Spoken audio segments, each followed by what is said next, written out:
Type update, good day. How are you? Welcome to Rich Iowa Craft. So, ito yung sample ng ating paper bag do sa mga kumukuha sa akin ng set ng hair bows and hair bows with scrunchy headband for only 60 pesos actually. So, ito yung bibigay ko sa kanila. So, that is for free. Walang bayad yung ano.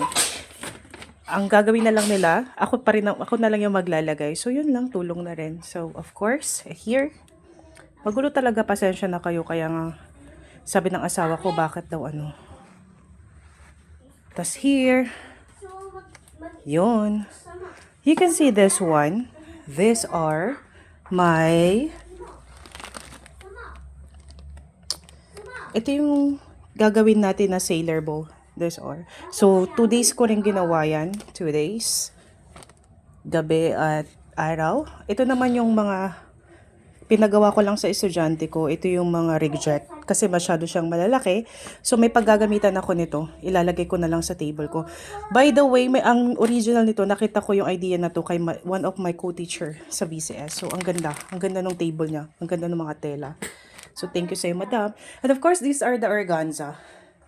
Yan yung organza natin.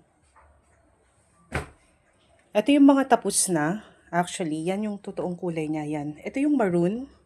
Ito yung, ano bang tawag doon? Yung dark blue.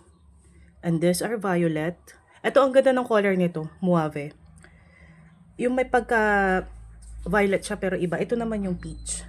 Yung peach ang ganda. Parang yung pag naghahanap ka ng mga parang cotton candy, ganun. Ganun yung atake nila. Here.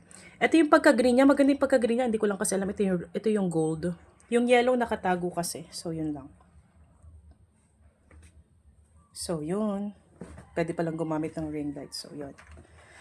Yan yung mga headband. Andyan yung mga organza fabric. So, kalat-kalat talaga. Huwag niyong asahan. So, ito yung... Ito naman, nakakalat pa yan. Pero minsan na ang ligpit niyan pag natapos na. Ito yung ating para dun sa scrunchy headband. So, yan. Ito medyo nakaayos ng konti. Yun. Pinagpahinga ko ang ating makina kasi lumagari siya kagabi. Yun. Yan.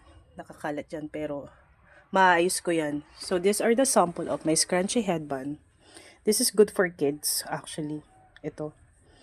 Good to para sa mga grade 1, mga ganun hanggang grade 3. Kasi maliit lang. Tapos ang ginamit kong headband dito, yung hindi masakit. So, pwede nilang isuot at hindi sila masasaktan. Yan. May salamin pa tayo. Just wanna show you kung gaano kaliit yung crafting space ko. So, ano ba? Atras ka dito. As in, ganito lang siya kaliit. Ganyan lang. Yan. Ganyan lang. So, ito yung head mannequin ko. Yan. Naka-face the wall siya. Kasi, hindi pwede. Yan. Nagiging makalat yan pag may ginagawa ako. Pero, I'll make sure naman na pag may natatapos na ako, inaano ko na siya, tinatabi ko na. And then, itong mga to, didiretso to sa mga estudyante ko. Later, ipipick up nila to para magawa nila yung headband. So, yun yung pinapagawa ko sa kanila. Kasi nga, sabi ko sa inyo, may commission tayo. Thank you so much for watching. Goodbye and God bless you again next time, Courage Crop.